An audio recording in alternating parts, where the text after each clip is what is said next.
Good evening, everyone. Welcome to 3 Minutes of Tehillim. We are up to Perek Lamed Ches, Psalm 38.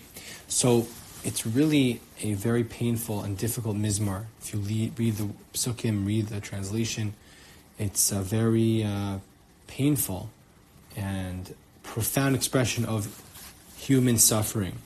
I want to just focus on a few points and try to build an approach here. So, first of all, the first pasuk, Mizmor LeDavid Lahazkir. This is a mizmor for David, Lahazkir, to remember or to make mention of, to proclaim. What does this mean, and what does this have to do with the general theme of human suffering of this mizmor?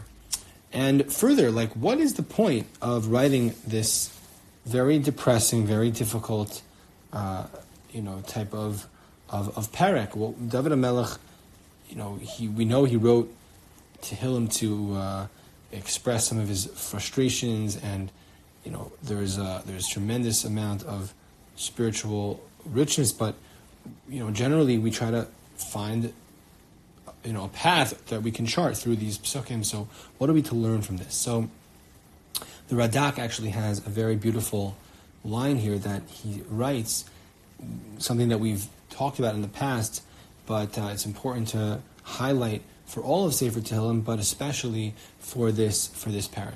So the Radak writes that this mizmor was written by David for every single person who is crushed by illness or tormented or feeling pain and suffering, and he wrote this Perek specifically for that individual, in order for them to daven, to use these words.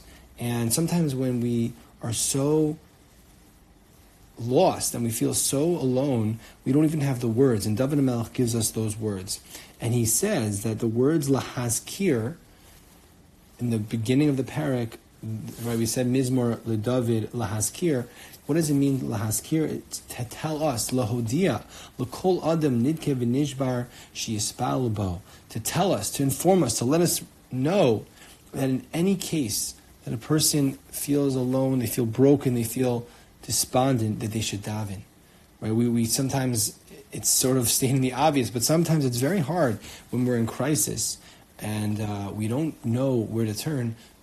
The Radak is saying that David HaMelech reminds us to daven, to turn to Hashem, and sometimes we just need that reminder. So Lahazkir, according to Radak, means to remember to daven. Maybe a little bit of a light at the end of the tunnel are the last few psukim, where David HaMelech writes, Al tazvini Hashem Elokai al terchak mimeni. He says, please Hashem, do not abandon me, do not be far away from me. And the moment he says that, the next pasuk already begins to see the glimmer of hope.